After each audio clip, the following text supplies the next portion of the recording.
And basically she tried to play the battered woman syndrome with Oprah. He forced me to do this, and I'm trying to do better. And you're not supposed to hate, but I hate her.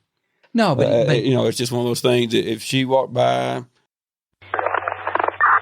Warning. The podcast you're about to listen to may contain graphic descriptions of violent assaults, murder, and adult language.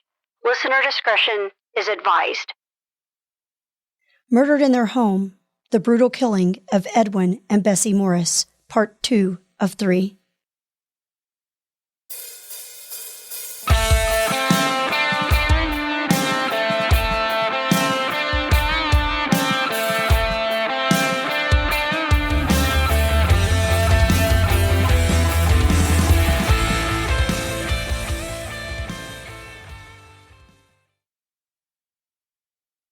Once the description came, we didn't know they'd murdered our grandparents, but one of the names was Roger Dale Epperson.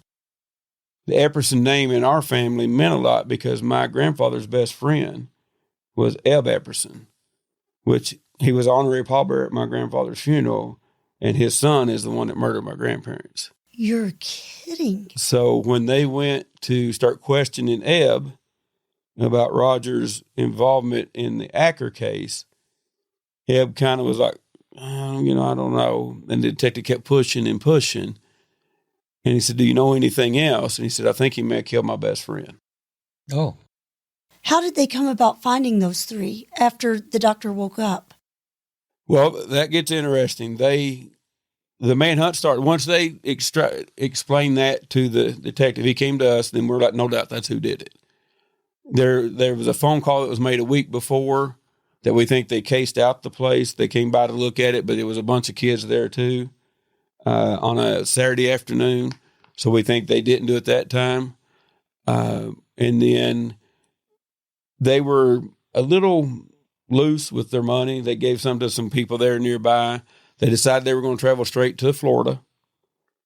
So they were headed down to Florida. They stopped in Atlanta a couple of times, showed some money, and gave what they in my grandparents' case, they got a big diamond ring. My grandmother had one big diamond ring and a couple other things. They pawned a few things, but the diamond ring comes into play much later.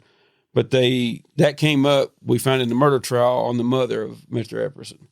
His mom was wearing my grandmother's wedding ring, which caused a lot of trouble that day. That was an interesting time. But so they got involved in that. They had Roger Epperson in Atlanta back in April had skipped on an assault charge. So they were looking for him then.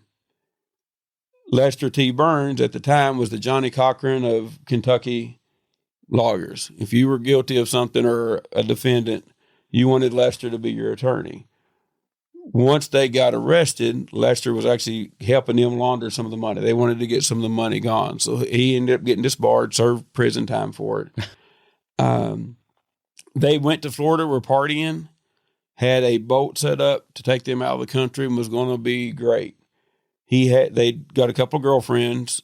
Sherry was Hodge's girlfriend.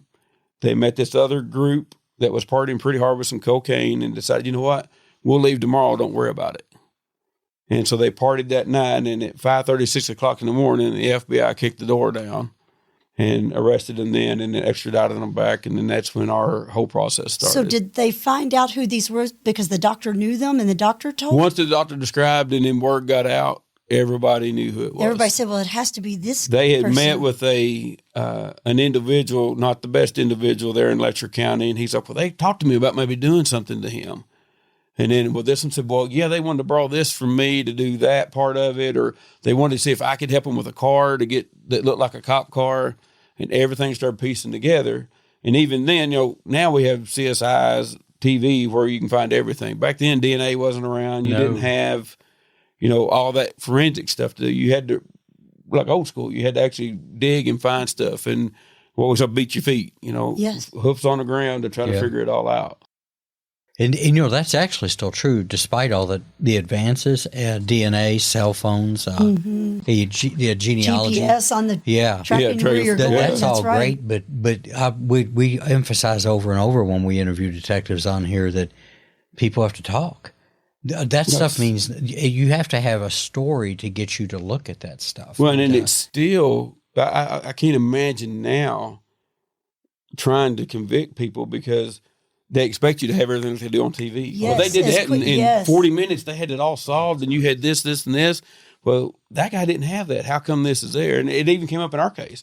One of the overturns was over a hair sample. Yeah, that was found 20-some years later. But it's just, the old school ways when it comes to that still apply. But sometimes you have to have common sense to make it work too. That's a good point. Common sense. So they were going to leave. They were leaving the country. If they had left that night, they were would gone. not been caught. We probably never, Unless who somebody knows? We knew who eventually they were, told. but Yes. who knows? Who knows if or you'd if found they them. would actually, if Bartley would have kept the chokehold on probably another 30 seconds, It would have killed the doctor. that would have killed the doctor. And then, because there was no evidence there either. Everything was, that part to be that long ago, they were, they had gloves, the hats. They did really good about not leaving anything behind. Wow. So that part was interesting. So then the poor doctor had to go in and find his daughter.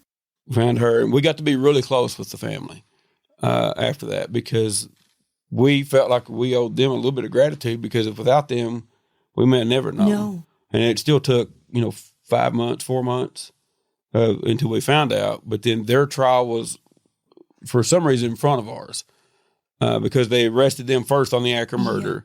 And then they started building their case for ours with Bartley talking, and then some of them cracked a little bit. So they told about your grandmother and grandfather. That's how it... In the conversation when they were, Bartley was the weakest of the three. As far as mentally, just, he was along for the ride. But so when they started, all right, who did this? Who did this? Who did this? The one thing he said was, when I was choking, when he said we had to kill him, they said, well, we did the last two. You have to do this one. And the detective was like, what was the last two? And he's like, I didn't say that. So he kind of told on himself. And he's like, well, what was the last two? And he said, well, the Morris, the Jackson County. He said, oh, you all were involved in that. And he said, yeah, they did that one. I was the lookout. And then the wheels really started turning there. I was going to ask what the connection was. Because it's a pretty good story about the MOs and stuff and everything. Which you learned those really later, kind of. But and my bet was somebody loose lips. Well, it's like Tommy Linsells told on himself at the Texas murders about the little girl in Lexington. Exactly. So I guess they just. If you're ever going to do one, do it by yourself. I mean, I guess you can never count on, because it happened. Shut up. They've been up at the Catalina Hotel, which is still here on Nicholas, still right behind stuff. They'd done a lot of drugs and stuff up there. They've been camping for 4 days when they ended up doing my grandparents, scoping everything out. But yeah, they'd run out a little bit of money, so they wanted more money for drugs. They picked up Sherry and another girl. So the girls went and bought the gloves and the hats, or the boggins that they wore, and then they went and did it, picked them up, and that's when they went on their spree. And then Sherry wanted something a little bit more, so they're like, well, let's go do Dr. Acker. Okay. And they dug into that part of it. And like I said, it's awful that it had to happen, but we're so thankful because who knows what would have happened afterwards. It's like the stars have to align for them to make those statements. That's one of the criticisms I have of some of the people that do the true crime thing is they'll put there'll be somebody that has an idea who did a crime. They haven't been charged yet. And they'll put that name and the situation on blast. And I'm always like, we don't do that here because it reminds those people to stay low. I can't get people to understand that if you do that, you're jeopardizing the case. You need them to sort of start relaxing a little bit so that they'll slip like they brag. That's it. They get comfortable. That's it. But if you go to YouTube or you go somewhere and somebody goes, my God, David, you ought to listen to this podcast and they swear at you and maybe they're getting close. Yeah, they know that they know this. Then that just reminds me to go low and to shut up, stay off the radar. Yep. When really there's a thing to people who do these things. Mark, they don't have any remorse. Let's get that out of the picture. They don't. We'll get into it with the trials. Yeah, that's most definitely. They're devils and it's demons and so. They don't have a conscience to rub, but they're smart enough to shut up. So again, my point being is that, you got to hope at some point they slip, that they brag, they tell somebody just like that. Mm-hmm. And especially if it's groups of shitheads, they get so comfortable. Yeah. And then, but there's no loyalty there either. They want to start bragging about it. Well, I did this. And that started happening once they were put in jail. That's it. They didn't do that. I did this. Don't let them take credit, or I was a part of this. Yeah, exactly. Or I'm not running down for that. I might have done this. I might have sat on a car and waited, but and didn't do this part. Yeah, exactly. Do you remember when you all got the phone call, or how you were informed that they had found these 3 people? Because you probably still didn't have a clue. We knew who it was. Well, we had an idea when they started describing it. We didn't know the details because they hadn't told us, hey, it's Eb's son. We knew, they said, hey, there may be a connection because the murders were kind of similar. They tied them up kind of the same way, no forced entry, robbed people that the community knew, smaller communities, the community knew they had money, but we didn't have any idea it was there. So when they did make the arrest, even for the first couple of weeks after that, but then I remember Detective Ron, I cannot remember his last name, I tried to look it up, called, I can't remember if his dad or Bobby, and said, we got him. Mm. And they said, what do you mean? He said, do you know Roger Epperson? Like, well, was that Eb's son? They're like, yeah. And I'm like, yeah, we know him. And then everything started. It went, from that point, it went really fast. Did you all already know the other 2 people? No, just Epperson got them in. So it's Roger Dale Epperson, Benny Lee Hodge, and Donald T. Bartley. We'd never seen Bartley or Hodge before. So he just kind of recruited them in. They just all got running in drugs. And it just so happened, he said, hey, I know somebody where we can get some money. And they used him to get into the house. And everybody said, Hodge, to this day, if they would let me pull the switch, I'd be more glad to pull the switch. He would taunt us. He'd blow kisses at us in court during the trial. He'd hold his cuffs up and tell us if we was man enough to come do something to him, that he'd do it again. And he was the lookout? No, he was in there. He was in there with Epperson. Okay. Yeah, he was the one that killed Granny. So they told what each of them did? Yeah. Eventually? Well, we kind of figured it out. But yeah, and then he was the one that stabbed Tammy so many times and killed. He was probably the most brutal of them, but he ended up being the biggest coward because during the trials, him and Sherry had made a pledge that they were going to take cyanide if they were found guilty. And we actually found the cyanide pill on him, but he wouldn't take it. And then we'll get to that in the trials because they had sheets. One of the trials, it started out, we went in Jackson County. Of course, they wouldn't do it there. So they moved it to Laurel County. In the jail cell, they had handcuff keys for both of them they were found with. They took the sheets and put them into a tie rope. They had pizza boxes. They had a TV. So there was a lot of stuff we found out once they were found guilty. They didn't tell us beforehand. Mm-hmm. And once they moved them to Eddyville, that was all stuff that was found in in their cells. Well, let's go to, so they're arrested. There's that first, I guess something kind of like a sigh of relief, not a big one for you all. Did it? Somebody? There's, at least we know who to point it to. We had some answers. Gotcha. Not the why though, right? No, we didn't know why. Yeah. So maybe start with that with, what was it like? Because, it takes a while to get to trial, longer today than back then. But right.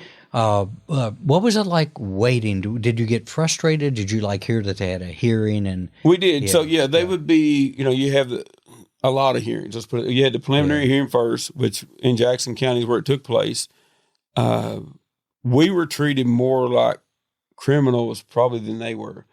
If you look at the newspapers and in the clippings, I can remember there was police everywhere. They were lined along the walls. They were lined behind them, trying to separate us from them. Not even hardly being able to see them. So you had that happen. Then they get, change of venue because they said they were too well known. So you're going back seeing them again for that. And all this time they're looking at us like, ha ha ha, look, look what we got you. This is what we did. And at that time, once the trial started, the first trial started in 86 for the Acker murder. So we were a part of it. Our family was there most of the time. I was in school still, so I didn't. In 87 is when we had our first trial for ours. I had graduated high school and started college in Richmond. So I was going back and forth from the trial dates in London to school and back and forth that way. So it was, again, another dose of reality. Then it was new, you didn't have internet, but you had newspapers, TV crews, and now it's a big story because it's this crime spree that they went running across, Kentucky, killing couples and younger lady. They had Lester Burns involved in it, which was a big time attorney. Mm-hmm. You had Pilsdorf, which was an attorney out of Pikeville that was representing one of them. So it became headline news every night. Yeah. What's going on here? What's going on here? And then no matter how much evidence you think you have, the scary thought is, what if they say no? What if they say they get away with it? And then some of the lies that were told on when they get up to talk, they didn't testify, but part of it and what their attorneys do, and they try to make you the bad guy. It was a lot. 2 years before we even got to really get our first sentence for them. I don't think people see that but I know I saw it with my victims' families, is the fear that they have, the anxiety that they have. And there's no way I'm going to paint defense attorneys with a broad brush because there's so many of them that I respect quite a bit. But it's rough on a family to watch an attorney or attorneys do what they're supposed to do and advocate for somebody. That alone is tough. But that's the system. That's right. Now throw in there if the attorneys do add a little salt and a little punch, or they if they represent something in a way that people don't agree with. I'm not going to say that they lie, but that's hard to watch. There was a lot of arrogance in this. Yeah, and not because we're right and they're wrong, but it was, all right, you're all from a small hick town. We're going to be this. We're going to show you. And it became really personal. James Wiley Craft was our attorney. He had done the Acker case. We requested him to do our case. He ended up being, remember, he just passed away last year, mayor of in Letcher County. And so that's where he was from. But he had done that case as the Commonwealth attorney, so we had him on ours. And it became, between him and their attorneys, this all-out war almost. We got the death penalty in the Acker case. We didn't know for sure how long that would stay. There was some things we were worried about with the judge there. So we wanted to make sure, all right, we're going to get them for this. So on the Acker case, did all of them receive the death sentence? You had 2 death sentences in the Acker case, and the same thing. So Epperson and Hodge, on both cases, were given death. Mm-hmm. Bartley got life without parole, or life with possibility of parole in both cases. Turned state's evidence. And then Sherry received some time and testified in the Acker case, but testified in her first one, but not later. Gotcha. And that's one thing that's interesting about the court system. You think if someone testifies and there's a retrial or it comes back, they have to do it again. They don't. No. The testimony is good for one time and one time only. Now, you can read their testimony back, but sometimes that's not the same as the individual sitting there. It's not as simple as people make, and that's Sherry Hamilton. That's correct. Yes, Hamilton. Why did the one guy not get the death penalty? For us, he turned state. I mean, that just without a doubt.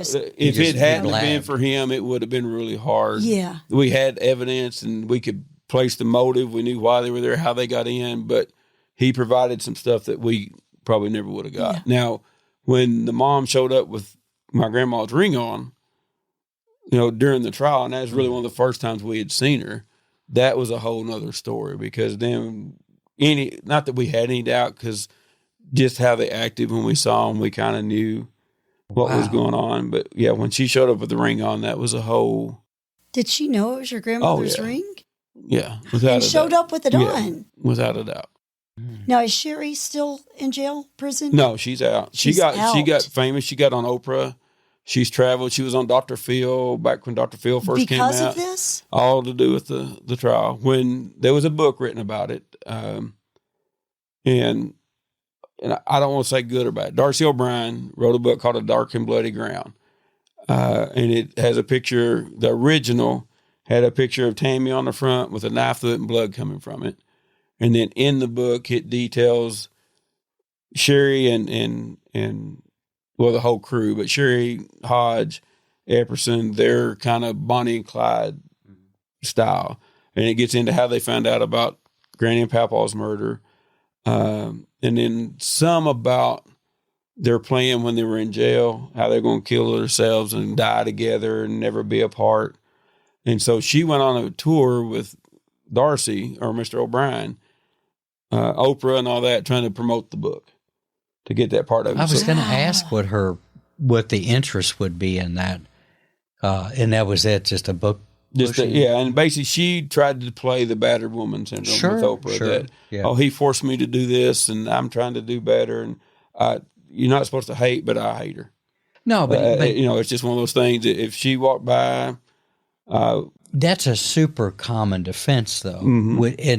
and it'll be used by people who are 100% in.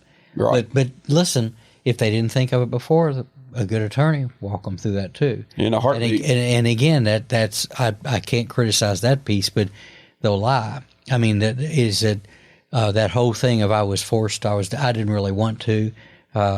I had a couple like that. Lynetta White, there's two defendants on that one, and that was part of the pitch that one of them tried to use is that he made me this, he made me that. And unfortunately, in that one, the jury didn't buy her story, and she got the same verdict as the guy did. But yeah, that's insult. Now, is she still in Kentucky? No. I don't know where I know she's not here. Mm-hmm. She's popped up on the radar back in our last retrial was in 2003. She popped back up on the radar for that, and she tried to reach out a few times to some of the family members, but we have. Ooh, what did she want to Why talk to the would family? she reach out? Personal satisfaction, to gloat, to try to get some pity, wanting to thank you, which she didn't do anything for. I mean, she was as much a part of the problem. Sure. As they were. She didn't pull the trigger, but I mean, she was doing the drugs with them. She was instigating this part of it. We got to get more. We got to get more. Can we do more? Yeah. This is fun. Let's do this. Was she one of them that you said went and got gloves and hats? Yeah, she helped, get some of the stuff for. She knew what she helped them play. She knew what they're full on accomplice. Yeah, full on 100%. Yeah, complicit in everything. So 100%. Interesting. So yeah, but again, I kind of read that. In talking to you, that waiting like that, and then watching the maneuvering, and every time that the attorneys go to the bench, and you can't hear what they say. There's nothing worse when you're sitting back there, and even in our, on TV, you see them give these 10-minute opening speeches for the defense, and then for the prosecuting. Nobody interrupts. Nobody says anything. In the first minute and a half, there were 17 objections to Mr. Kraft's opening statement. Mm-hmm. And so he couldn't get a word out. And then you see him run up to the counter. And then, all right, we need the jury to step out. It took 4 days to see the jury in the first trial. And in the first trial went 11 days. Mm-hmm. Some were continuances or whatever. So you're like, golly, what are we doing? And then when they go back to deliberate, there's nothing worse. Yeah. It's just, you're like, all right, how long is it going to take? And, the rule is the quicker it can be good, or it can be nothing, or the longer it goes, the worse it can be. Luckily, ours was fairly quick. Yeah. But it was one of those, you're like, all right, now what's happened? Some of the things that's interesting we found, and I've talked to a couple of other people that's went through this, when they were found guilty, of course, we won the death penalty. They both agree, if you'll give us life, we'll tell you everything, the truth. Okay, yeah, they try that too. And we're like, no. And every trial that we've had 3 retrials, every trial they've offered, well, we'll tell you what really happened, which now we know without a shadow of a doubt what happened. Well, and it would be a lie. Exactly. Why would we take it off? That's it. I don't think I've heard of that. And what does it often. change? Really nothing. Nothing. And the other guy, you said, probably told the most of the truth. Yeah, for the you can piece together between what they tried to say happened and what he said happened and the evidence and what Dad saw.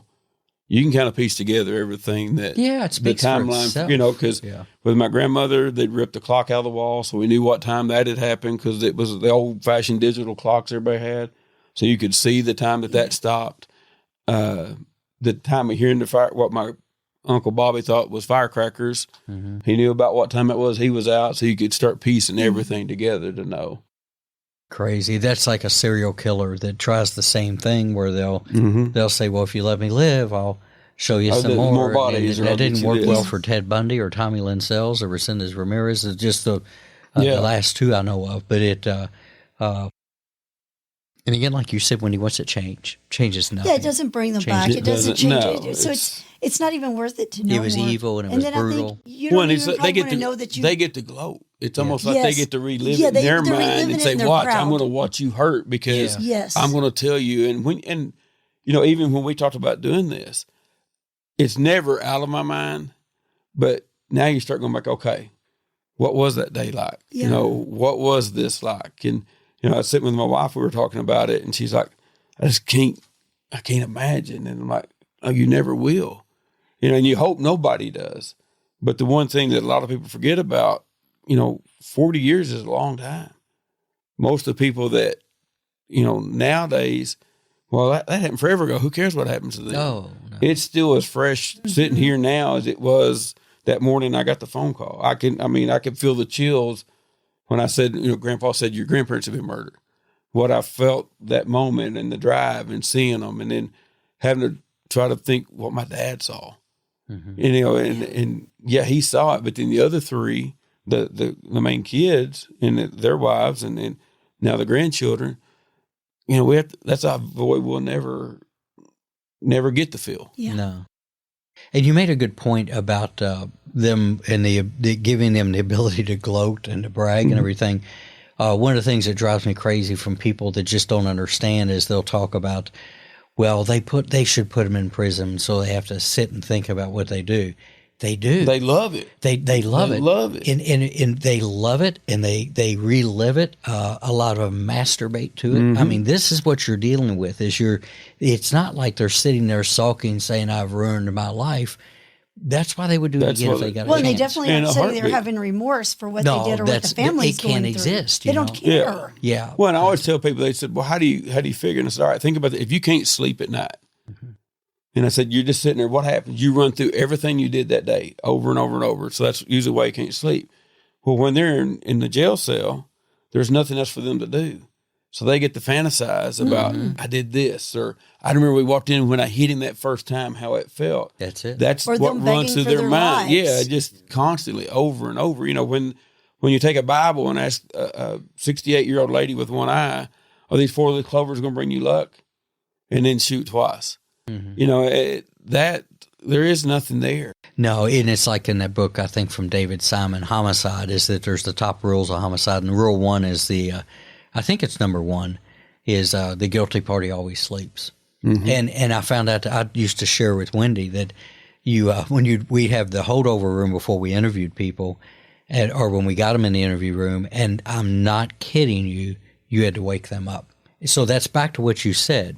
You and I, if we had to take a life to defend ourselves or somebody we loved, it would change us forever. We're not wired for it. We would probably need all kinds of therapy and stuff. But they were tired, not because they were emotionally run down. It's because it doesn't bother them. I don't know how many, and you could ask all the people I work with and murder cops all over the country, how many people they've had to wake up or keep awake. You even see on First 48 when you watch that, when they're waking, they're in there asleep and they're like, hey, wake up. And like within, I was in the military. You'll take a nap whenever you can. But they go in and they're asleep. They shut the door and they're sleeping. There's just no, and so that's an important thing because it's a small peeve of mine where in today's social media world where somebody will talk about a case and people will mitigate the behavior. I just saw one where a younger person stabbed a 14 or 15-year-old to death in Louisville, and I'll just describe this. And in his mugshot, his tongue is sticking out a little bit. I think it's because he thinks it's funny because I've met guys like that.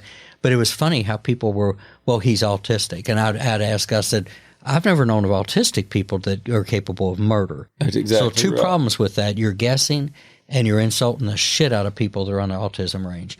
Stop making that. Because my number one comment is they'll say something all like, or they might be evil.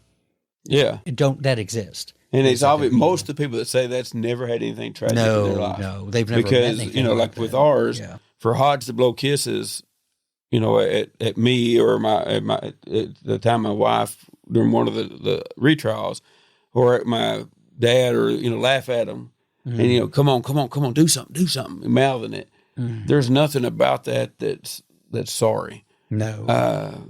they love it when they do get retrials or get to go out because that's a day out for them. Sure. Well, yeah, let's go there real quick before we dance away. You said 3 trials. We've had three trials. What if you can remember on so you have a trial, you get a conviction. What was reversed or sent back down for trial 2? Hey, there's more to the story, so go download the next episode like the true crime fan that you are. The Murder Police podcast is hosted by Wendy and David Lyons and was created to honor the lives of crime victims, so their names are never forgotten. It is produced, recorded, and edited by David Lyons. The Murder Police podcast can be found on your favorite Apple or Android podcast platform, as well as at murderpolicepodcast.com, where you will find show notes, transcripts, information about our presenters, and a link to the official Murder Police podcast merch store, where you can purchase a huge variety of Murder Police podcast swag. We are also on Facebook, Instagram, and YouTube, which is closed caption for those that are hearing impaired. Just search for the Murder Police podcast and you will find us. If you have enjoyed this podcast, please subscribe for more and give us 5 stars and a written review on Apple Podcasts or wherever you download your podcasts. Make sure you set your player to automatically download new episodes so you get the new ones as soon as they drop. And please tell your friends. Lock it down, Judy.